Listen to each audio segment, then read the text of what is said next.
Heyo, we are diving into some deep family drama you would never believe.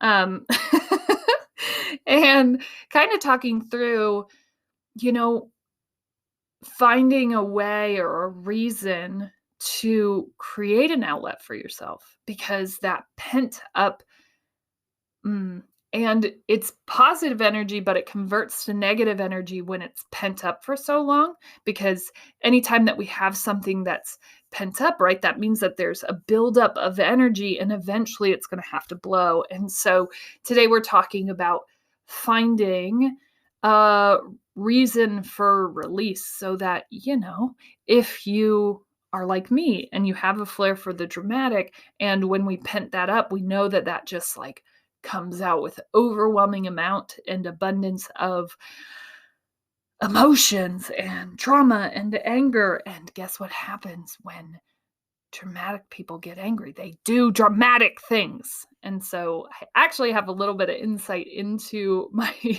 deep family background and reason why I may have a flair for the dramatic. So let's go.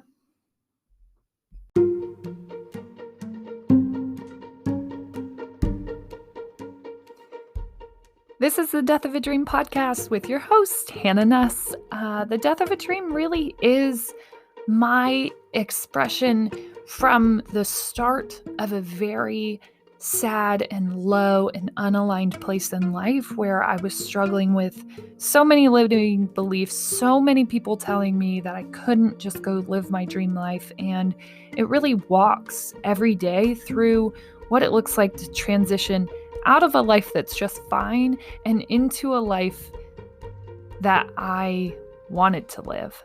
And so this is just the daily journal of what that looked like for me. You can take whatever you need from here. I talk through different things that I read, different things that helped me through different moments and different blocks that I had to break down to get to this better place. And alignment for me looks like being a serial entrepreneur and being able to write and speak and talk through what life looks like for me and how other people are pursuing their dreams. So the Death of a Dream really is just a journey out of that place and into a new and true place.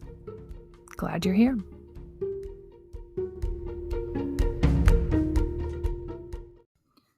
Hey, how you doing, dreamer? Great to see you. I'm just saying, you look amazing. Per usual. Gosh, it's hard to believe that you would ever think that you didn't. And here we are. Let's go ahead and ground ourselves in our greatness. My great thing from over the weekend, I've been working to figure out the self-publishing process on Amazon. Listen, that process is, it's It's people are like, "Oh my gosh, it's so easy. It's so silly that people aren't doing this more, that people don't produce more on Amazon because they will print for you at a very low cost." And so it's silly that people don't do this. And I will just tell you the print specifications that have to happen um really kind of overcomplicate. I don't know. I tried self-publishing journals and things like that for a while, and maybe it's easier when you just have text, and maybe that's where I missed the boat. I don't know, but it wasn't easy. My books and journals probably got denied, I would say, for about a month and a half before I finally figured it out. Yay. So that's really my great thing, is finally putting something out there that's purchasable, that I feel excited about. I am going to do a training on how to utilize a daily task planner because there is a specific way that I set the planner up, but really it's just this thought and idea that when you don't have someone giving you what to do, and for a lot of us, a lot of us, I think the stat was something like 70+% of people who decide that they want to go into entrepreneurship decide that because they want to be their own boss. But this is what I'll tell you. There is a reason that bosses exist, right? They're really good at making sure that people get stuff done. They're really good at telling people what they're supposed to do. And so when you venture off into entrepreneurship, it's not just passion, right? Like, oh, I want to start this thing and I'm really inspired and I have all these ideas. It's like, okay, sis, now you're going to be your own boss. So, do you know how to do that? You're like, well, no, never been my own boss before. Oh, okay. And you're going to be your own HR and you're going to be your own all these things. And so you have to figure out how you balance all of that. And that's hard. Right? How do you hold yourself accountable? How do you coach yourself to grow? How do you keep growing? How do you keep pushing? How do you keep coming up with new ideas when we're worked into these systems? And so much of our lives are spent within these systems where we become reliant and dependent on someone being above us and telling us how it needs to work. And we're not really great at because our school system isn't really structured for this type of thinking, because we aren't really pushed to do this. We aren't really good at figuring out what works for us and then finding a way to apply it. And so I had to come up with my own structure because my brain, let me just tell you, it runs about 1,000,001 miles per minute. And it's really hard to not derail completely. It's really hard to not run off with one idea and then create. And now that I'm in this creation cycle, it's really hard, right? I'll sit down, I'll see something, I'll be like, oh my gosh, yes, let's do that. Yeah, clothing line, let's go. Oh my gosh, and it's got to be a minimalist clothing line. Like, how do we do that? How do we make an adventure clothing line that's minimalist so everything's reversible and reusable, and we aren't just stuck to one, but it's also got to be light and breathable and livable. Like, how do we make something like that? Right? And then I'm just like, no, stop. That's not a today thing. How do we table that? And how do we still accomplish the things that are right in front of us that we can eat today and start winning? And how do we keep that in our headspace, but it's like a tomorrow / next year / let's just build what there is to build right now. And so since my mind works like that, that's probably the hardest thing. It's stay on task, win the day. Right? Because I'm a wait and see type of person. We really can't, you know what? Over time, let's see how it goes. So I'm like, let's win what we can, but I will forever put off a to-do list. But that's pretty much what I was doing, was making these big, long, impossible, never accomplishable task to-do lists. And there would be things that might take 3 weeks. Right? And so that's what I would always, oh yeah, I kind of worked on that today, so we're good. We partially check something, but you can't check that all the way off. So we're good. And so many of my projects as an entrepreneur are just big and out there and will develop over time. But how do I win every day? How do I know how many meetings to schedule in a day? Because honestly, I could do podcast recordings all day. I could fill my entire day with them. They probably would take about an hour each. So I could probably, if I'm structuring in time to eat, I could probably knock out about 8 to 9 podcast interview recordings a day. And right, I probably shouldn't spend all my time doing that. I don't know. No one's here to tell me that. So is that the right thing? Could be, but 8 seems like a lot. And then we're not accomplishing anything else. And I run 4 different brands at this point. So what is it that needs to get done? Well, whatever that is, right? We need to show ourselves that we're winning every day to get in that habit, similar to the greatness grounding. Let's start establishing that greatness is something that we do. Let's start accomplishing something every day. And, this isn't just applicable to if you're a entrepreneur. So I had someone that I was talking to about the planner, and they actually went on Amazon and bought it right away because they're like, I wouldn't even use this for work because I get how to work there, but like I got to manage myself when I get home. And this sounds like a really great win to lay down at night and feel like I've accomplished something. So the structure kind of goes like this. It's just called 5 and 5 daily task planning. And basically you're going to give yourself 5 tasks that would take a half hour or more, right? So might be laundry. You're going to do that over time, but like overnight, it would take you an hour. Okay, that's going to go at the top of the list. And then 5 things that take under a half hour, whether that's just sending an email, whether that's just sending a text to someone, like list those 5 things, and you're going to accomplish all 10 things in one day and go to bed and go, oh my gosh, feel like I did something, right? And what I like about the structure, because I actually learned just doing 5 things a day from a TikTok. I know, right? And then I was like, this doesn't work for me. Why not? What do I need to add? So I added in the half hour or less things because some of the things at the top of the list for me are like 2-3 hour things. And I would get lost real quick. And if I wasn't winning right away, I knew that I could bounce down to this list, quickly check something off, release some endorphins, right, in the checkoff process, and feel like I won something. And so that was actually really great for me when my mind starts to run. I can come back to this list. I can ground myself in this list and go, nope, that's not today. That's not on today's list. I could maybe add it to tomorrow's, or I could add it to somewhere down the week, right? But like that can't be accomplished today. And this finally had me not only accomplishing things, which I could go forever not accomplishing things because my tasks are so big. Not only accomplishing things, but finally like going to bed as an entrepreneur, feeling like I'd won the day.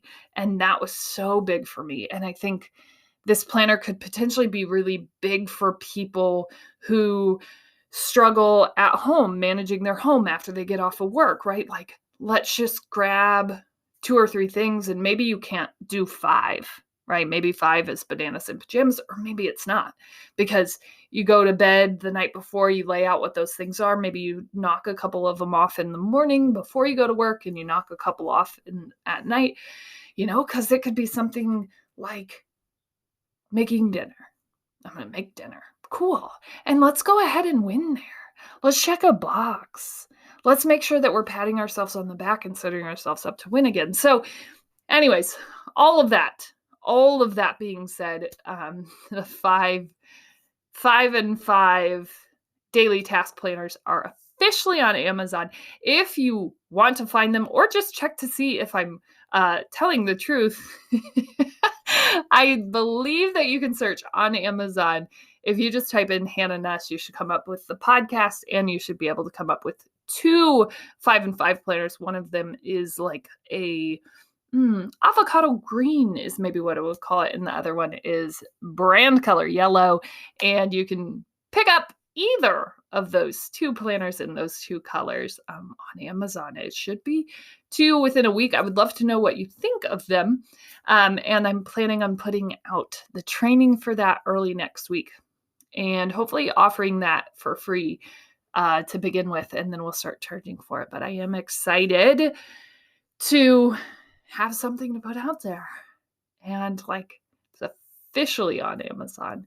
It's officially a thing. And I'm excited to get my own copies, hopefully this week, so that I can see what they look like and what adjustments we want to make to them. I will tell you, they may not be perfect. This is my first Amazon print job that I'm putting there, but I am excited to have it to start training on that process, because it made such a difference for how I work and manage my days. And that was something that really overwhelmed me as an entrepreneur. It was always something that overwhelmed me as someone who worked in a pretty self-motivating, self-reliant job, right? Where that was one of the things.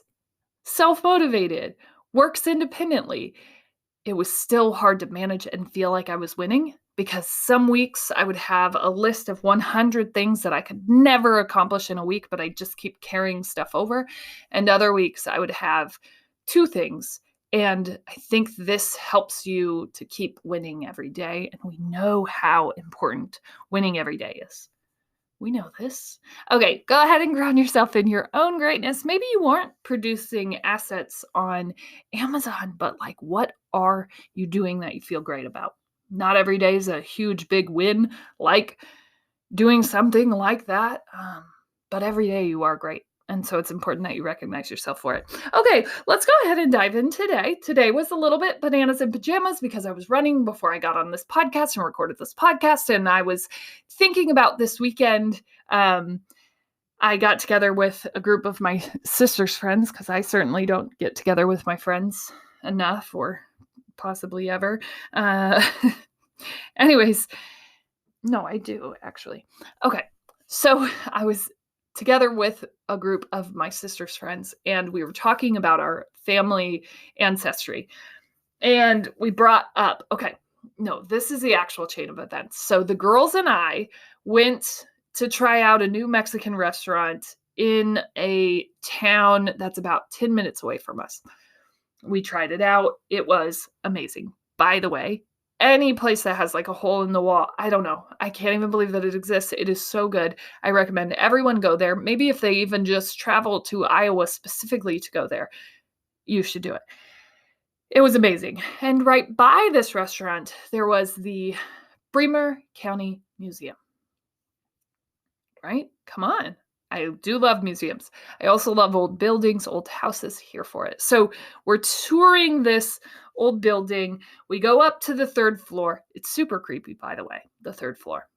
Everything else was moderately creepy, but the 3rd floor was super creepy. So we go to the furthest room and we're in there, and you could push these little buttons and they tell you about this room and what's all in it. And so it's telling us about this room. And that in this specific room that we're standing in, there was a murder. Oh my gosh. And I'm like, well, I was wondering why it was creepy. There was a murder. And so it talks about how this woman had murdered this man in this room. So then we go downstairs and we're talking to the museum curator or just volunteer. I don't know. And she's telling us, I ask for a little bit more information about the murder because I found that really interesting. Like, what was this building that there would have been a murder here in this building? What was this building when that happened? So then she explained it. And then I went in and I'm like, that's interesting because my great grandmother actually, maybe one more great in there, actually was one of the most famous murder cases in Bremer County, actually in Iowa at the time. And she's like, really? And then she says the name of my grandmother, Delilah Fales. And she says, that really is your grandma. Wow. Right? And I'm like, what a odd past, and what an odd thing to like cling on to, because most people are like, yeah, oh my gosh, my grandpa, he founded this town or did something amazing. And my claim to fame is that I had she wasn't self-described sociopath, but definitely in the articles that are written very lovingly about Delilah Fales is that she was a sociopath and had a flair for the dramatic. And so we talked about it a little bit, just how crazy that was, that I was related to that person, whatever. We leave the Bremer County Fair, and then later that night I go over to my sister's, and one of the ladies that's at my sister's gathering is like, oh my gosh, I'm so into true crime podcasts. And I'm like, oh, that's interesting. I was just talking to the Bremer County Museum curator about how my grandmother was Delilah Fales, and it was this big murder mystery. They're like, oh my gosh, tell me more about it. We have to know. So then I start pulling up articles, and if you actually search Delilah Fales, Waverly, Iowa, you can find these articles. And so this is the first time that I've read this article, and it's from the penitentiary that she did her time for the murder in, and they're talking about all, because she only did about 20 years in prison, maybe less, for the murder of this person. And so she actually went on to live a life after that.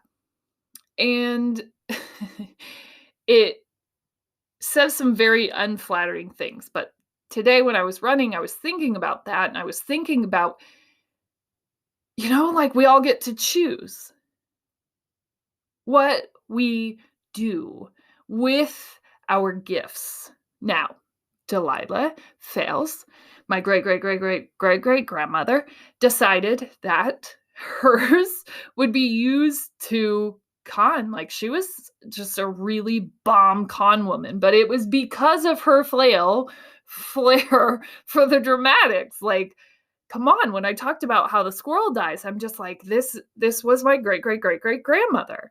She was all of the stories that were written in the article that I read were like, she just basically, wherever she was, trouble followed her because she was always writing that story. She was always writing drama into her life. She had a flair for the dramatic.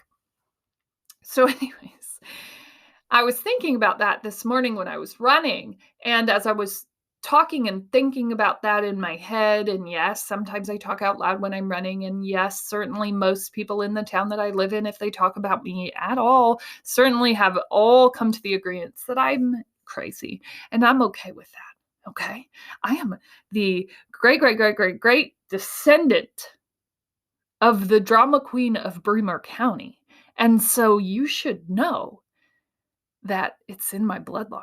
I can't even deny it. I just can't, okay? Yep, I'm dramatic. Yep. I needed an outlet for that drama. Like, I did.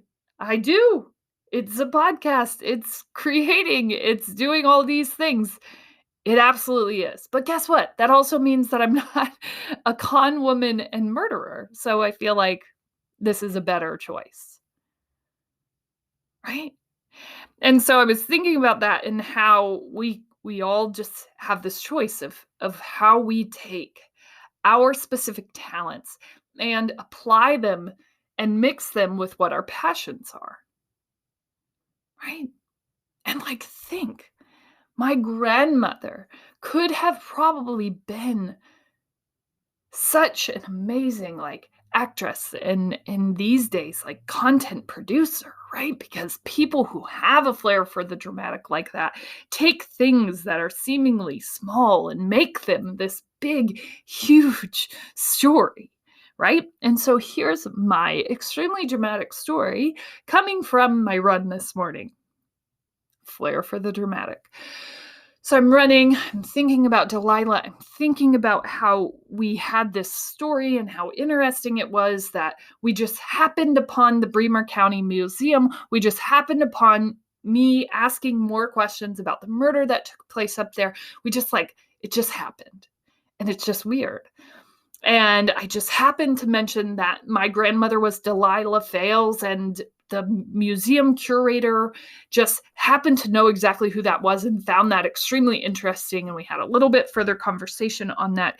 And so as I'm thinking about this, I'm looking over the bridge in our town as I'm running. And every day I look over it and really there's nothing exciting there. But today, my good friends, today there was a heron. A heron? Yeah, a blue heron. And I'm like, wow, there is never anything in this water, which is always weird to me because I'm like, I just feel like I would have seen something by now. I run by this every day. Sometimes I bike by it. Sometimes I'm around this enough. I'm surprised that there are not animals. And now that I'm saying that, I have seen animals. One day when I was thinking about something else, I saw 3 deer, 3 fawn, just oddly wandering around, and it's kind of in town, so it's odd. But anyways, today I saw a heron. So then of course I'm like, oh, what is the spiritual meaning of that? And I like to recognize and really think about what I'm thinking about when I get that sign.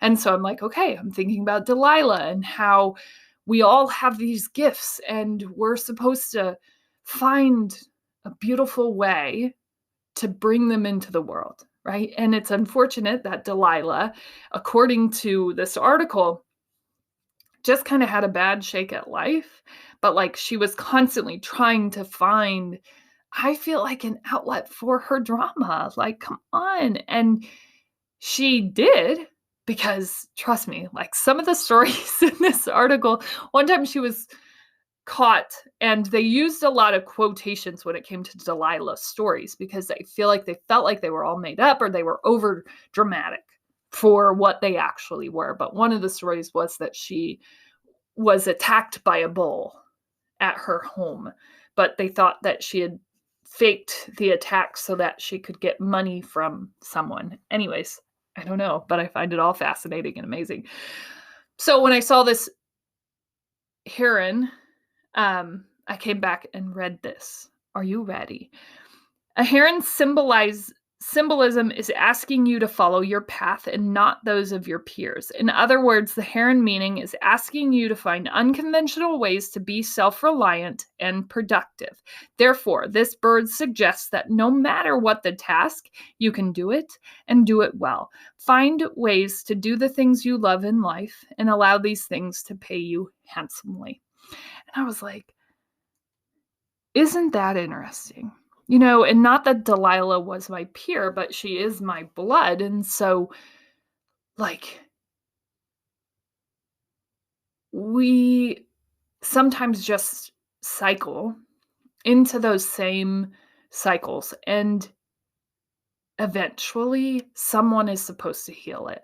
And I won't say that I'm supposed to come back and be the founding father of relinquishing the family legacy. Like, I don't know that that's my crown to wear, but someone in your bloodline somewhere is supposed to fix those traumas, right? Those generational curses. And I know for a fact that there is some sort of curse or pain that was put in my dad's family line just in tracing back through the ancestry and like where the abundance falls off. Something happened. And I find that all very interesting because so many of us have these family stories, and like our family stories are really effing crazy. Like, okay, so we have this flair for dramatics, Delilah fails. And then if you go even deeper down that same bloodline, I can't even make any of this up. I have one of my millionth great grandfathers, the book, The Scarlet Letter, was based off of his life. And neither of these two things, right? The fact that I have a sociopath great-great-great-great-grandmother and I have a great-great-great-great thousandth great grandfather who had the book, The Scarlet Letter, based off of his life, which means he's not exactly a character that anybody wants to be. But like the fact that those two things lie in the same bloodline just is crazy to me. And so many of us have so many interesting things if we just keep looking. And so many of us have like these things that come in our bloodline that can tell us, right? Because there are always people that you relate to, and it may have like skipped a couple generations, which like I have no doubt that if I took my drama, my manic behavior, my inability to control my emotions and my drama, and expressed it the same way that one of my great grandmothers did, I have no doubt we could have gone down the same path. And when you don't have outlets for these types of things, it finds a way to be destructive instead of constructive. And that's what we see with my great-great-great-great-grandmother, is like she had no outlet for that kind of behavior. She had no outlet for something that should be seen as a blessing, right? Being able to create and storytell and bring to life even crazy stories is a gift. But in her life, right, early on with having murdered someone by the time she was 18, in her life, it was just dubbed as a flair for the dramatic, and that she was just the county crazy woman, that trouble always followed her.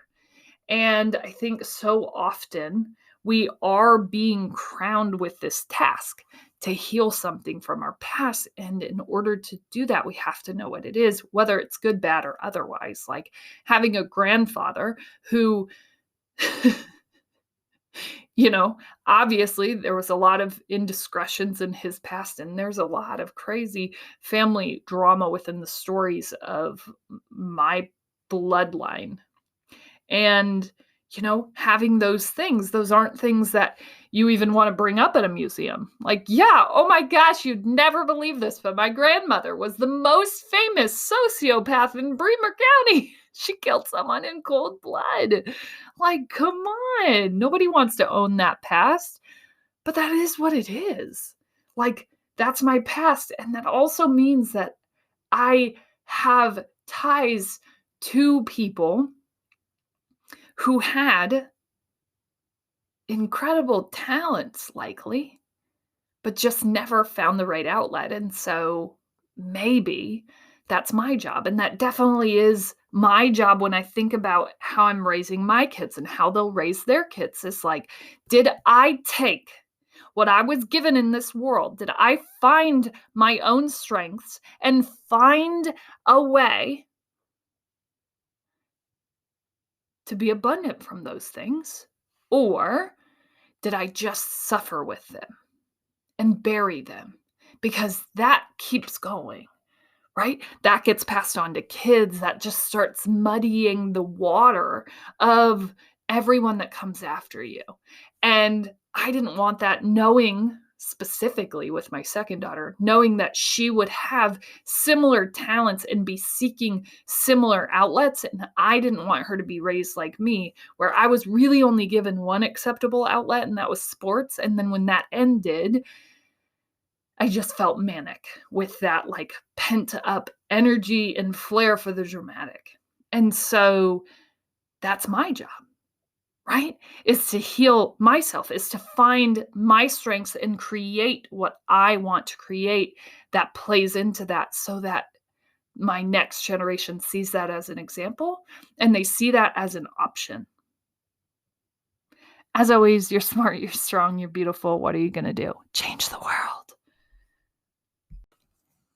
Hey, if you checked out our bonus episode this week, you heard from Katerina, and she was talking all about making your dreams of traveling and owning your own business happen. And that's a dream that I hear from so many people that they have. And so go ahead and head on over to Katerina's podcast, Creators Abroad, where she has conversations with people who actually do that for a living. They travel the world and they own their own businesses, and they are working and abundant and creative and just like changing the world while living their dream life. So if you want to learn how to do that, her podcast is such a great resource for that. Make sure that you go check that out. You can find it anywhere podcasts are found at Creators Abroad.